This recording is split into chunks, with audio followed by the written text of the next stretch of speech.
Un problème, un risque, une prise de risque, un investissement, un problème, une solution, un problème, un pari, un problème, une entreprise, franchir de nouveaux caps, c'est le lot commun des chefs d'entreprise, et on va en entendre trois qui représentent des entreprises de taille différentes, petites et grandes, françaises, étrangères, dans l'industrie, dans les services.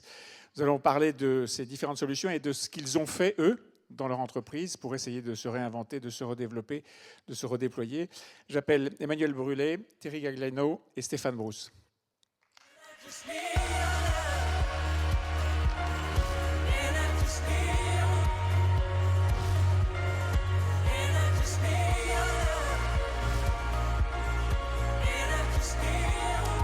Prenez donc les micros, chacun le sien. Thierry Gagliano, on va commencer avec vous. Vous êtes chez CMA-CGM le patron de la gestion des risques et de l'audit interne. Ce sont deux fonctions qui sont naturellement proches? Oui, en fait, elles sont complètement intégrées. L'audit interne, tout à l'heure, Brigitte Boucaud en parlait, c'est ce qu'on appelle la troisième ligne de défense. Elle a parlé de défense ex post, là où la gestion de risque est effectivement ex ante, c'est-à-dire essaye d'anticiper le plus possible sur la survenance des risques. Mais je crois qu'il y a encore un travail à faire pour véritablement intégrer ces deux fonctions. D'ailleurs, ce n'est pas un choix que toutes les entreprises font, mais c'est le choix qu'a fait CMA-CGM. Voilà, donc gestion des risques et audit interne. Comment est-ce que vous êtes organisé dans cette entreprise? Alors, pour tous ceux qui ne sont pas de Marseille, CMA-CGM, c'est la tour. Et c'est une institution à Marseille. C'est une entreprise qui rayonne dans le monde et qui affronte en permanence des risques mondiaux. Comment est-ce que vous êtes organisé pour ça? Oui, alors juste quelques chiffres. Je n'ai pas préparé de longues préparations sous PowerPoint. C'est 30 000 collaborateurs, c'est 160 pays, c'est 21 milliards de chiffre d'affaires en dollars. Je ne donnerai pas le résultat de cette année. Le conseil d'administration se prononcera au mois de mars, les validera et les communiquera. Mais c'est évidemment un acteur mondial, le troisième transporteur mondial du marché conteneurisé. Alors la prise de risque, c'est un peu comme M. Jourdain qui fait de la prose sans le savoir. Quand M. Saadé a créé la compagnie maritime d'affrètement il y a presque 40 ans, Jacques Saadé, et qu'il dit au bout de quelques temps, très peu de temps après la création, on va se développer depuis Marseille, mais on va se développer grâce à la Chine. C'est une prise de risque considérable. Aujourd'hui, de parler de la Chine, c'est quasiment un lieu commun, c'est une banalité. C'est quelque chose qui ne fait plus de débat. Mais il y a 35 ans et plus, dire c'est depuis la Chine aussi, avec aujourd'hui 60 bureaux là-bas, qu'on va se développer, c'est une prise de risque considérable. Je vais prendre un autre exemple. Il y a 40 ans, le transport maritime, c'est du transport en vrac. Et le pari de Jacques Saadé, ça a été de dire on va modifier le marché avec la globalisation et on va le modifier avec du conteneur. Donc on a massivement investi dans le marché du transport maritime conteneurisé. La création de la norme des conteneurs est la grande révolution du transport maritime. Complètement, et on n'imagine pas revenir en arrière. Le vrac existe toujours pour des commodités de faible valeur ajoutée, mais aujourd'hui on transporte, grâce aux conteneurs, des produits à très haute valeur ajoutée. Je pense à des produits pharmaceutiques, ce qui suppose une technologie, etc., en termes de température, de gestion de risque. Donc. Alors, la gestion de risque, justement, chez CMA-CGM. Alors, deux choses peut-être. D'abord, clarifier le rôle du risk manager, parce qu'on a entendu beaucoup de témoignages jusqu'à présent. Je ne suis pas là, en tant que risk manager en charge pour le groupe, pour penser le risque à la place des dirigeants. Le risque, c'est d'abord et avant tout l'affaire des décideurs, c'est-à-dire des créateurs, des repreneurs, de ceux qui ont la responsabilité in fine de l'entreprise. Là où, en revanche, je peux aider avec mes collaborateurs à faire progresser, et je crois que beaucoup de risk managers vont se reconnaître dans cette définition, c'est le fait que, finalement, un dirigeant, c'est quelqu'un qui a une intuition du risque, d'abord. Il ne va pas se lever le matin en disant « Tiens, ce matin, j'ai décidé, je vais faire de la gestion de risque ». Non, chacune de ces décisions est complètement... intègre la dimension risque. Là où...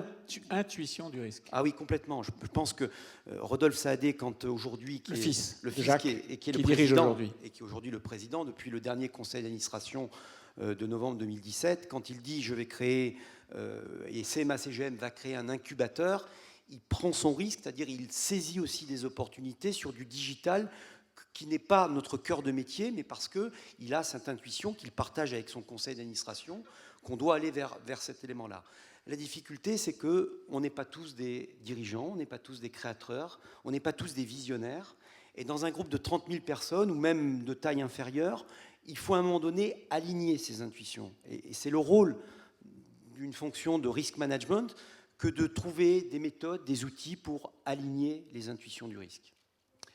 Stéphane Brousse, vous êtes le patron et le propriétaire de l'entreprise Brousse Vergès.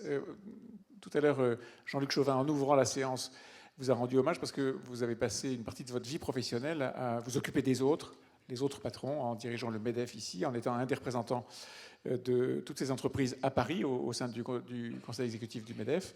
Et votre entreprise, elle est basée sur le commerce de fruits secs. Et c'est une entreprise qui se développe à une vitesse, j'allais dire stupéfiante, non, à une grande vitesse, et qui là aussi, parce que vous faites du commerce international, est une entreprise qui vit sur le risque. Oui, je suis le risk manager de Brousse Vergès. Vous l'avez bien compris que dans toutes les petites J'allais PME, vous demander s'il y avait bien un risk sûr. manager, mais non, c'est vous. Et en plus, ce que va dire Thierry, c'est que forcément, ça appartient au patron, à celui qui prend le risque majeur. Et dans une PME, on n'est pas malheureusement, et je suis très très fier, je tiens à le dire ici, je suis très très fier de ce qu'a fait la famille Saadé ici à Marseille. Et les Marseillais, globalement, sont très fiers. Stéphane Brousse est l'autre Marseillais de la table ronde. Hein, et ouais, donc, très fier de l'être aussi. Mais, et on est très content de vous accueillir ici, Jean-Luc Chauvin vous l'a dit tout à l'heure. Et la question est, est-ce que dans une PME, on prend des risques? Mais c'est juste un pléonasme. C'est-à-dire qu'à partir du moment où vous commencez à dire, je vais diriger ma propre entreprise, vous allez tout y mettre. C'est-à-dire que vous y mettez votre argent, vous y mettez votre santé, vous y mettez généralement votre couple. Moi, j'ai réussi à l'éviter. Pour l'instant, ça va. Mais on y met absolument tout ce qu'on a, parce qu'effectivement, on n'a pas d'autres moyens. Et on y met surtout sa grande détermination, sa conviction, son courage. Et finalement, et ça me fait plaisir de le dire, j'ai fait la même chose finalement que Jacques Saadé, que Patrick Daher, qui aurait pu être là ce soir aussi, qui a fait un groupe formidable, que Pierre Bellon, dont on est fierissime ici à Marseille. Sodexo, qui a démarré sur la place de la Joliette. C'est un Marseillais. Comme oui. Nous, bien sûr. Et c'est pas un hasard si tous ces gens-là sont des Marseillais. Et je crois que l'intervenant d'après est aussi un Marseillais, vous en rendrez compte assez vite. Je crois que ce gène commun qu'on a à Marseille, c'est que, et en plus, moi je suis dans le négoce, vous savez que les négociants marseillais, bon, Marseille n'était pas tellement connu pour son industrie, était surtout connu pour son négoce. Et le négoce vous oblige à aller dans le monde entier. Vous ne faites pas du négoce franco-français, ça n'existe pas. Donc on fait du négoce international. Et moi, mon grand plaisir, c'est d'expliquer ce que je fais. Donc j'achète des produits, mais plus que classiques, on n'est pas dans une nouvelle technologie, conserve de fruits secs, pour des boulangers-pâtissiers. Ça n'a rien de rare. Sauf que sur un produit aussi classique que ça, on peut inventer 1 milliard de choses. Et nous, on a inventé effectivement des services pour ces gens-là. Maintenant, on suit, donc on achète dans 40 pays et on revend dans 40 pays. Souvent même, je tiens à le dire, il y a des produits qui repartent, alors c'est pas très bien pour le bilan carbone, qui repartent dans le pays d'où ils sont venus sans qu'on ait absolument rien transformé. On les a juste inclus dans une gamme, on leur a mis une marque et on leur a donné une identité et un service. Et les grands chefs boulangers-pâtissiers qui sont dans le monde entier veulent travailler avec nos ingrédients parce que ça fait 40 ans qu'ils utilisent ces ingrédients-là. C'est bête comme chou, c'est juste du négoce, c'est du marketing, c'est de l'intelligence collective. Et aujourd'hui, comme disait Nicolas tout à l'heure, si on fonctionne bien c'est quoi? On faisait 15 millions il y a 10 ans, on en fait 70 aujourd'hui, on a 70 personnes, on fait un très beau résultat que je pourrais dire, moi j'ai pas de problème pour le donner, mais je vais vous le donner quand même. Non, on fait 4 millions d'euros de résultat pour une petite PME, c'est un beau résultat. On a des ambitions, on commence à s'installer en Allemagne, on va s'installer le mois prochain aux États-Unis. Voilà, on a compris que maintenant, l'exportation qu'on fait, elle est ringarde. C'est-à-dire qu'on n'exporte plus à partir de Marseille avec des Français qui vont faire un déplacement ou 2 déplacements de temps en temps dans ces pays-là. Quand on exporte, on doit s'implanter, comme les grands groupes, durablement dans ces pays-là, avec des partenaires du pays en question. Et là, ça marche formidablement bien. Donc cette croissance n'est pas le fruit du hasard. Ça, c'est l'histoire de la croissance, Stéphane Brousse, pardon. Mais 40 pays, dont probablement 30, 32, 35, 39 peut-être, qui sont des risques pays. Comment est-ce qu'on gère, comment est-ce qu'on manage ce risque? C'est un énorme problème. La question, c'est que les pays dans lesquels on travaille sont des pays qui ne sont pas du tout organisés comme la France. Ce sont des pays qui, chaque fois que vous en revenez, vous vous dites mais quelle chance on a d'être français. C'est pas ce qu'on entend toujours en France, mais je peux vous dire quand vous vous baladez dans le sud algérien, quand vous allez aujourd'hui en Tunisie, ce qui n'est pas le cas hier, quand vous allez en Israël à la frontière avec les Palestiniens, quand vous allez en Grèce, en Turquie, à certains moments, parce que le business aujourd'hui, le show continue. Alors moi, ce qui est étonnant, c'est quand j'entends parler tous les macroéconomistes qui nous décrivent décrivent la situation, les taux d'intérêt qui vont monter, qui ne vont pas monter, l'inflation, pas l'inflation.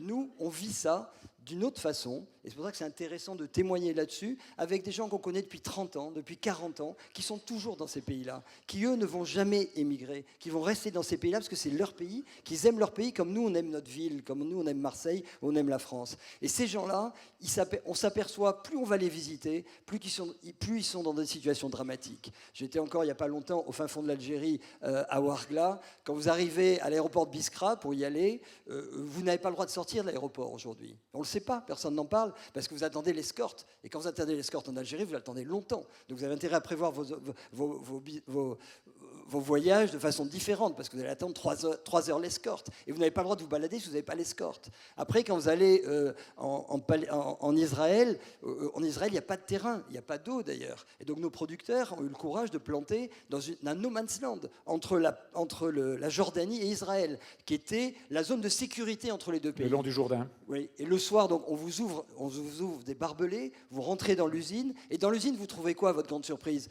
Que des Palestiniens. Donc vous ne comprenez plus rien. C'est-à-dire que dans cette guerre entre la Palestine et Israël, vous apercevez que l'usine israélienne, en fait, ce ne sont que des Palestiniens qui y travaillent.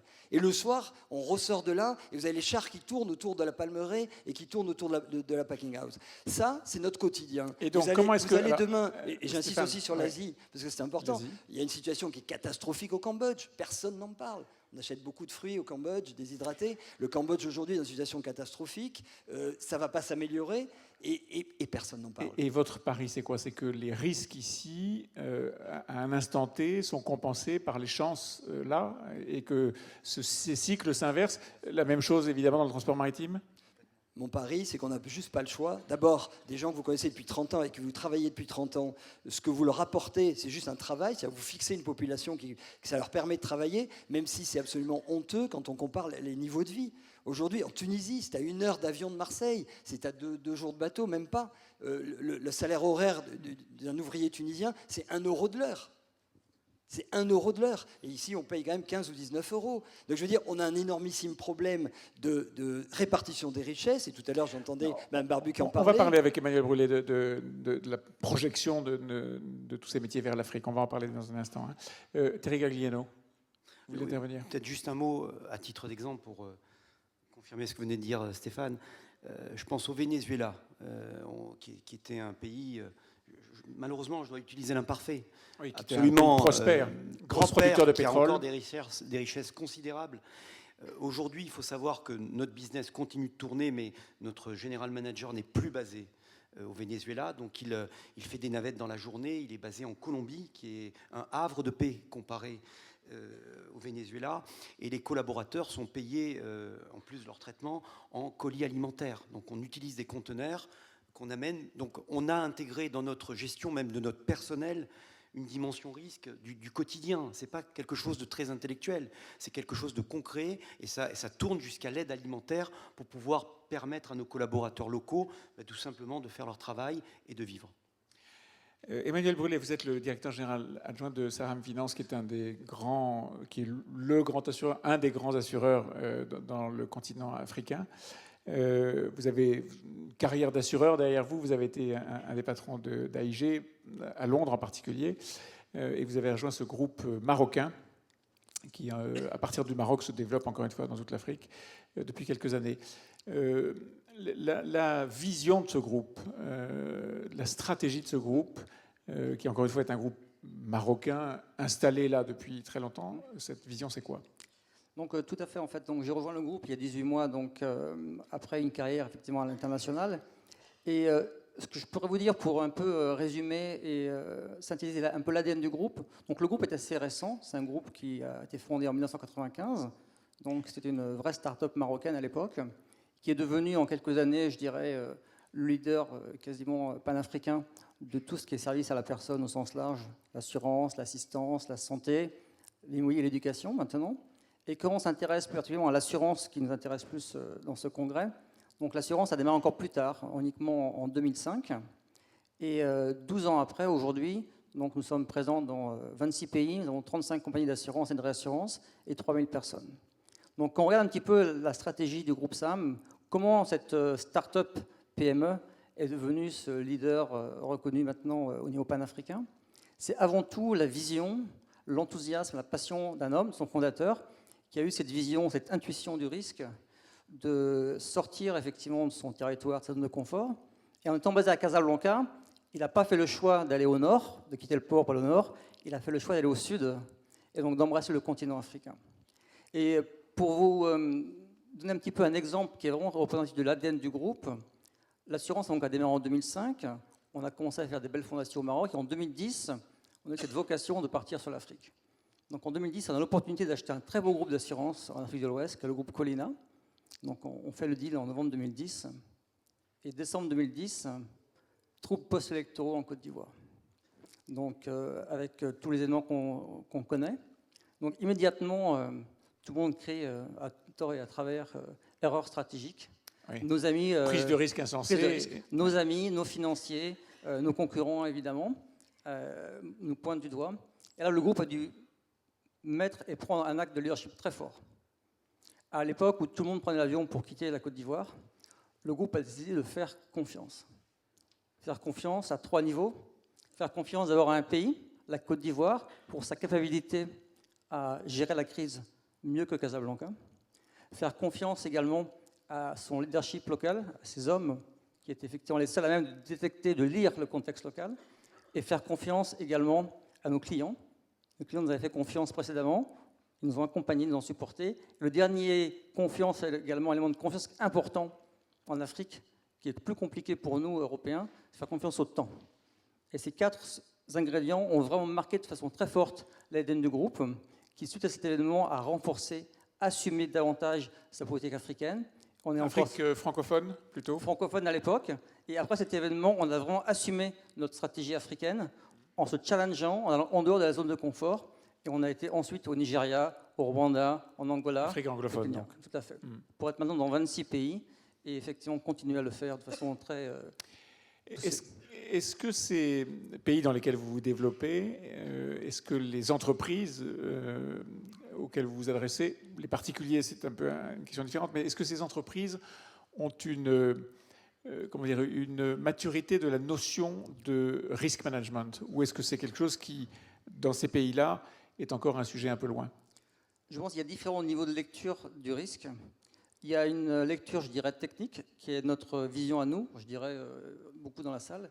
Il y a une vision du risque qui est contextuelle et qui est vraiment importante, parce qu'aujourd'hui, on essaie de combiner les 2 lectures en permanence. On le fait d'une certaine façon en ayant effectivement des bagages techniques, compétences techniques au niveau du groupe, mais surtout, ce qui est fondamental pour le groupe, c'est un leadership local. Tous nos patrons de société sont des locaux, ce sont les seuls à pouvoir lire le risque, anticiper le risque, il y a beaucoup d'anticipation, et donc on combine des 2 côtés. Donc aujourd'hui, on n'a pas encore la sophistication, je dirais, des outils de risk management qu'on peut avoir dans beaucoup de pays dits matures, mais il y a une notion de risque, je dirais, qui est ancestrale, qui est effectivement d'anticipation, qui est très forte et très importante dans nos pays. Thierry Gagliano, dans les pays que vous desservez, dans les pays que vous longez, en tout cas parmi ces pays, beaucoup d'entre eux sont des pays émergents. Le mot émergent me fait penser au risque émergent. On parle beaucoup, quand on parle de risque émergent. Qu'est-ce que c'est selon vous les risques émergents? Déjà sur le mot émergent lui-même, j'ai un petit questionnement, parce que quand on y réfléchit bien, pays émergent, c'est très occidentalo-centré, hein. Parce que l'Inde, la Russie... C'est mieux que pays sous-développés. Voilà, mais en même temps, c'est des pays qui ont une histoire très longue. Donc, à l'aune des quelques dernières années, effectivement, on a optiquement parlant, on a l'impression que c'est émergent, mais en fait, ça vient de beaucoup plus loin, il y a des cycles. Pour le risque, c'est la même chose, en fait. Oui, le digital, c'est une vraie... vague de risques, famille de risques, d'ailleurs on connaît encore très mal, parce que les conséquences, ça a été dit juste avant moi, on les cerne pas très bien encore, on les imagine plus qu'on ne les connaît. Et donc là, on va au devant de quelque chose. Mais il y a d'autres risques que l'on targue, enfin, que l'on qualifie d'émergents. Franchement, je demande à y revoir à 2 fois. Je prends Par exemple le data breach, toutes les problématiques, alors qui sont des risques dans notre jargon technique, des risques secondaires par rapport à un risque primaire ou premier qui est le digital. On a le data breach qui est toute la fuite d'informations. Mais enfin, la fuite d'informations, elle a existé de tout temps avant le digital. Et aujourd'hui, elle peut être plus rapide, plus massive et plus destructrice. C'est un fait, mais l'espionnage industriel, l'espionnage commercial et avant l'espionnage militaire avaient des effets absolument détestables. Simplement, il n'y avait pas le digital pour accélérer cette chose-là. Donc oui, il y a des risques émergents sans doute, mais moi je voudrais aussi qu'on y associe la notion de risque mutant. Parce qu'il y a des risques qui, selon les circonstances, vont soit rentrer en sommeil, soit au contraire être accélérés. Exemple. Et tout à fait, celui du data breach que je vous donnais à l'instant, qui est un sujet vieux comme le monde, mais qui prend une dimension tout à fait différente avec les systèmes qu'on maîtrise mal, avec le fait qu'on n'arrive pas véritablement à cadenasser l'information, qui est partout, tout le temps, et qui donc pose un problème de conservation. C'est le patrimoine informationnel, c'est toute la problématique de propriété intellectuelle. Bon, dans notre groupe comme dans d'autres, on doit y penser, il n'y a pas de secteur à l'abri de ça, mais encore une fois, je pense qu'il y a des notions émergentes, mais il y a surtout des notions mutantes. Risque mutant, risque émergent, Stéphane Brousse. Dans les PME, le principal risque qu'on peut avoir, c'est effectivement le risque du personnel. C'est-à-dire qu'à un moment donné, beaucoup de fonds de commerce sont sur la vous laissez beaucoup de liberté à vos salariés, aux collaborateurs. Donc quelqu'un qui est chargé d'un pays, d'une ligne de produits, etc., il a souvent à la fois l'achat, la vente, c'est lui qui fait la marge, donc il a énormément de liberté. Donc toute la problématique chez l'entreprise, ce risque-là, il faut l'appréhender parce qu'on ne peut pas progresser si on n'a pas des collaborateurs qui progressent et si on n'embauche pas à un niveau supérieur. C'est aussi ça que les moyens financiers que vous avez vous permettent de faire. Je le dis souvent, moi j'envie les grands groupes, je les copie un petit peu à ma juste mesure. Je pense qu'il faut qu'on garde notre réactivité de PME, mais qu'on apprenne des grands groupes. J'ai énormément appris, moi, au MEDEF, en côtoyant des grands patrons, de ce que c'était que structurer une entreprise. Quand on commence à faire de la croissance, il est urgentissime de la structurer. L'entreprise idéale pour une PME est celle où le patron d'entreprise peut passer son après-midi ici avec vous sans être derrière ses manettes et sans que son chiffre d'affaires baisse pour autant. C'est ça une entreprise structurée. Et ce risque-là, il se gère par du management original et intelligent. Et là, je crois qu'on doit en faire plus que dans les grands groupes, bizarrement. C'est que les patrons de PME, la PME n'est pas attractive en tant que telle. Vous êtes dans le groupe CMA, CGM, bon, la carte de visite pèse, vous êtes chez TF1, vous êtes chez qui vous voulez, ça pèse lourdement.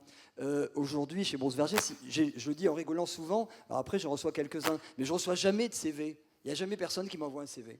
C'est parce qu'on n'est pas suffisamment connu, parce que voilà. Pour autant, je peux vous dire que les salaires sont très très élevés, et bien plus élevés que dans les grands groupes.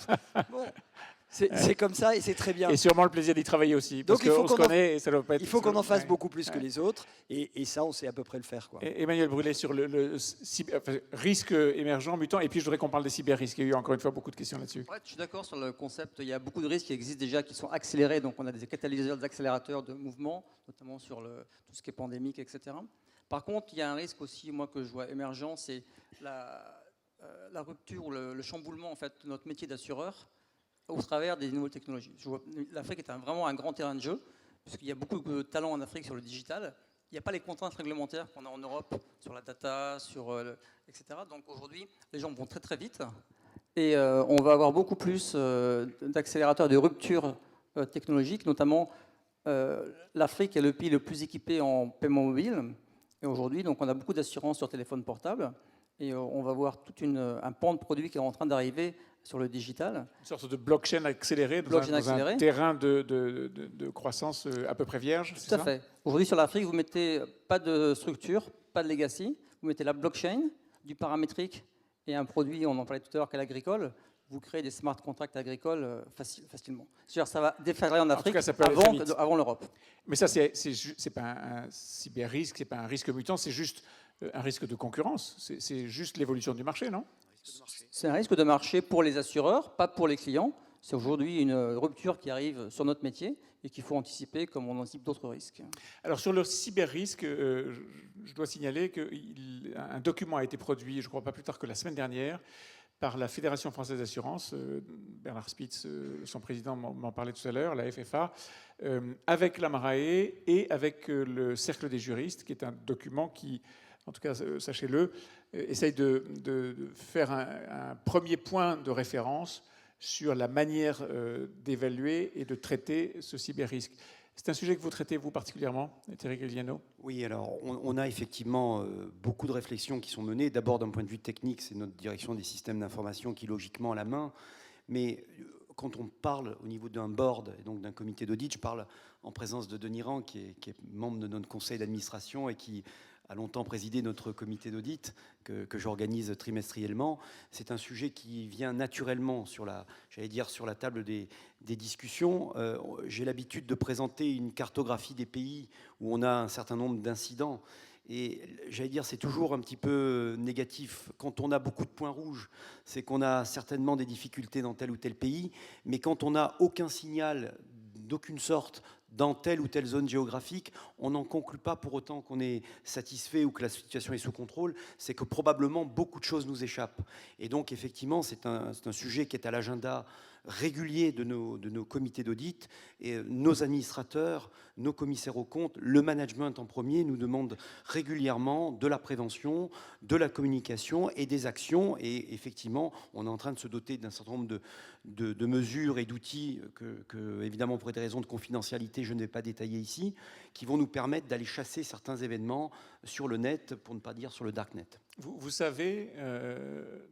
vous avez une idée, vous avez une mesure du nombre d'attaques dont est l'objet l'entreprise régulièrement? On a effectivement cet indicateur. Quand on interroge les grands groupes, peut-être je poserai la question à Denis Rand tout à l'heure, qui est le président d'Airbus, c'est des milliers d'attaques par jour. Oui, alors tout était question de granularité aussi, après. Ce qui est certain, c'est qu'on a pris la décision de régulièrement mandater un cabinet spécialisé, que je ne nommerai pas, qui va aller tester nos sécurités, donc qui connaît, certaines failles, et qui va être en capacité de déterminer si le niveau de sécurité actuellement déployé est à la mesure de la menace qui vient de frapper, alors soit à titre de test, soit malheureusement de manière un peu plus réelle. On a mentionné tout à l'heure les événements de 2017, oui. Ce qui est arrivé à Saint-Gobain ou à Renault. Notre message est très clair, c'est pas de dire on fait mieux, c'est de se dire quand on va être touché, pour quel impact et par quelle entité. Je vous rappelle qu'on a 750 entités dans le monde, donc on a une kyrielle de vecteurs qui peuvent être une source d'attaque pour nous. Donc à nous de cadenasser tout ça et surtout d'avoir les capteurs d'intrusion possibles et de mesurer notre protection à l'aune de ces intrusions possibles. Emmanuel Brulé, comment ça s'assure, ça? Alors, il y a beaucoup d'évolutions sur le marché de l'assurance depuis quelques années. Donc, certains grands groupes, notamment aussi bien à Londres qu'en Europe ou aux États-Unis, ont lancé des produits. Je pense que c'est un marché qui est en pleine évolution, puisqu'il faut en pense coller à la réalité technologique. Et je pense qu'aussi, il y a tout un travail à faire avec les assurés pour définir leur risk appetite. Et là, en fonction du risk appetite assumé des clients, il y a tout un travail à faire aussi sur la prévention, mais aussi sur la partie, effectivement, soit on est dans des profils de risque qui se contenteront, entre guillemets, de frais, entre une assurance qui va faire des frais qui sont liés effectivement à la remise en data. Certains groupes ont besoin, pour des problèmes de perte d'exploitation ou de data très importants, de limites qui sont énormes, qu'aujourd'hui le marché ne fournit pas. Donc c'est vraiment un produit qui est en pleine gestation-mutation et qui va continuer à évoluer. Stéphane, le risque principal, en fait, dans une PME, le risque n'est pas tant qu'on s'introduise dans nos systèmes, qui ne sont pas si sophistiqués que ça. Le risque est surtout qu'il y ait des fraudes sur les règlements. On règle dans tous les pays, forcément dans 40 pays, des sommes relativement importantes. Les containers, ça peut valoir 200 000, 400 000 euros. Et on les règle souvent par virement. Et on a eu je ne sais combien de tentatives de fraude, de faux RIB. Et ça peut passer si vous n'avez pas des procédures internes très strictes, quoi. Et là, vous pouvez perdre beaucoup d'argent. Et ça s'assure? Je ne sais pas si ça s'assure. En tout cas, le chef d'entreprise prend ce risque-là, mais ça doit Emmanuel Brulé, c'est un groupe. Ça s'appelle les fraudes au président. Donc, certains contrats d'assurance le couvrent, mais pas tous. Mais c'est beaucoup de la prévention. Là, c'est la prévention, je dirais, humaine, plus que la prévention, je dirais, technologique. Après, le deuxième grand risque qu'on a forcément, nous, dans l'alimentaire, on a eu un exemple encore ce matin chez nous dans l'entreprise, c'est le risque alimentaire, de prévention des risques. Bien sûr. Ce matin, on a eu un contrôle aflatoxine, des fraudes en Belgique qui ont prélevé un petit échantillon de 250 grammes de figues dans une centrale belge. Et à partir de là, ils déclenchent, parce que c'est un nouveau processus, des alertes européennes. Donc immédiatement, vous avez Système U et Carrefour qui vous appellent, qui dit j'ai vu que vous aviez une alerte, tel numéro, tel lot, etc. Qu'est-ce qu'on fait? On retire tout, etc. Et là, vous êtes équipé? On est équipé, on sait le traiter, on sait le faire. Bon, mais je Mieux veux que- dire, c'est mieux un que- risque. Mieux que Lactalis.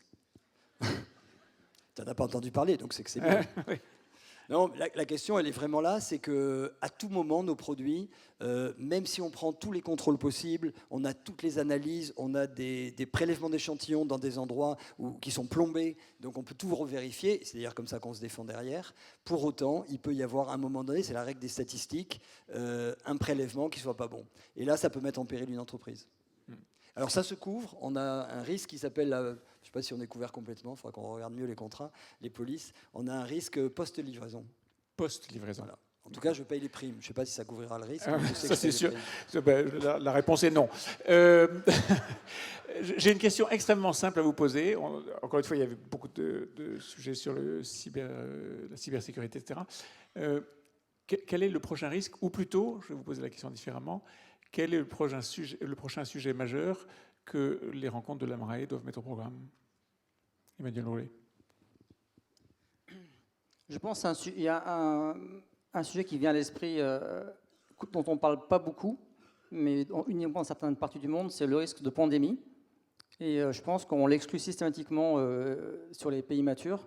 On voit notamment, malheureusement, ce qui se passe avec les risques d'inondation, notamment de décrues. Quand on regarde les scénarios catastrophiques qui se passent, qui ont été projetés sur les crues de la Seine ou de la Tamise, quand on regarde les scénarios de contamination et de risque pandémique post-inondation, c'est assez massif. On ne sait pas gérer, je pense, aujourd'hui. Très peu de services publics ne savent pas gérer, les assureurs ne savent pas gérer, les clients non plus. Donc je pense que c'est un risque qu'on ne parle pas souvent, mais qui est un risque qui sera de plus en plus à prendre en compte. On l'a vécu, nous, sur le risque Ebola, Oui, de façon bien sûr. limitée. Qui a été plutôt bien géré au niveau mondial. Bien hein. géré. Mais je veux dire, il y a des organismes qui sont habitués à le gérer parce que c'est un risque, je dirais, un virus violent. Mais sur des virus moins violents, mais sur une échelle massive, je pense qu'on est très mal équipé pour le gérer. Thierry Galliano, le prochain sujet de l'AMRAE. Je ne sais pas si c'est prochain, mais c'est Never Ending Story. Les sujets de conformité me préoccupent de manière assez constante. Eux aussi mutent pas mal.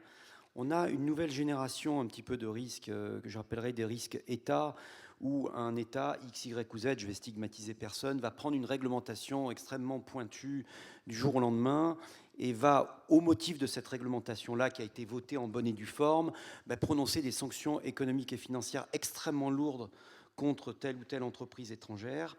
On a le souvenir de peines extrêmement lourdes. Pensez aux États-Unis, bien sûr. Par exemple, mais ils n'ont pas le monopole, malheureusement, de ces pratiques-là. On commence à le voir dans beaucoup de pays qui n'ont pas cette taille-là, donc je ne voudrais pas les citer pour, encore une fois, stigmatiser qui ou quoi.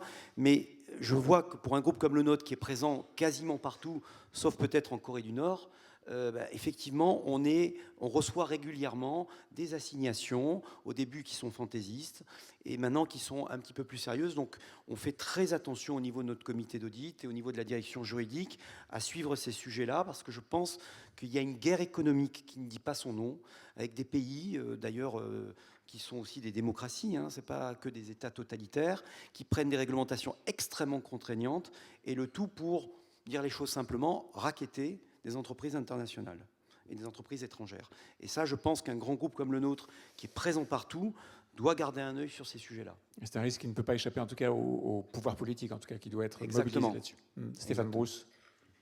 Je pense que le risque dont doit s'occuper Amrae à sa prochaine rencontre, qui sera forcément à Marseille, j'imagine, c'est le risque le plus important, c'est la disparition des actionnaires privés dans les PME.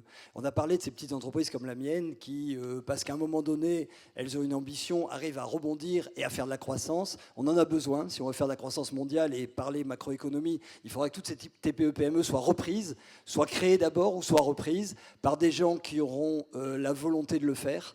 Je pense qu'il y a une disparition totale des actionnaires privés familiaux. Très souvent, quand on hérite d'une boîte familiale, les actionnaires s'empressent de la vendre pour investir dans l'immobilier. C'est dramatique, c'est catastrophique. 70% de l'épargne des Français est investie en immobilier. Qui a des actions, je ne vous ferai pas l'injure de vous faire lever la main, qui a des actions d'entreprises privées dans cette assemblée? Très peu de gens, en tout cas dans nos gouvernements, on sait qu'il n'y en a pas, avec la publication de leur patrimoine, on s'en est aperçu. Donc on a un problème majeur. Comment arriver à motiver des gens à reprendre des boîtes? C'est formidable le métier qu'on fait, on a une liberté incroyable, on arrive à gagner de l'argent en plus, on se régale, on n'a aucune contrainte, et pour autant, cette notion de risque, elle est fondamentale. Qui est capable de tout mettre sur la table et effectivement de tout perdre? Parce que ça a été dit très bien tout à l'heure dans les 2 ateliers précédents, c'est que quand on risque, on va perdre. On ne peut pas toujours gagner, ce serait trop facile. Donc il faut être capable, il faut former les jeunes sous cet angle-là. Je ne suis pas sûr que l'Éducation nationale, à qui on fait beaucoup de reproches,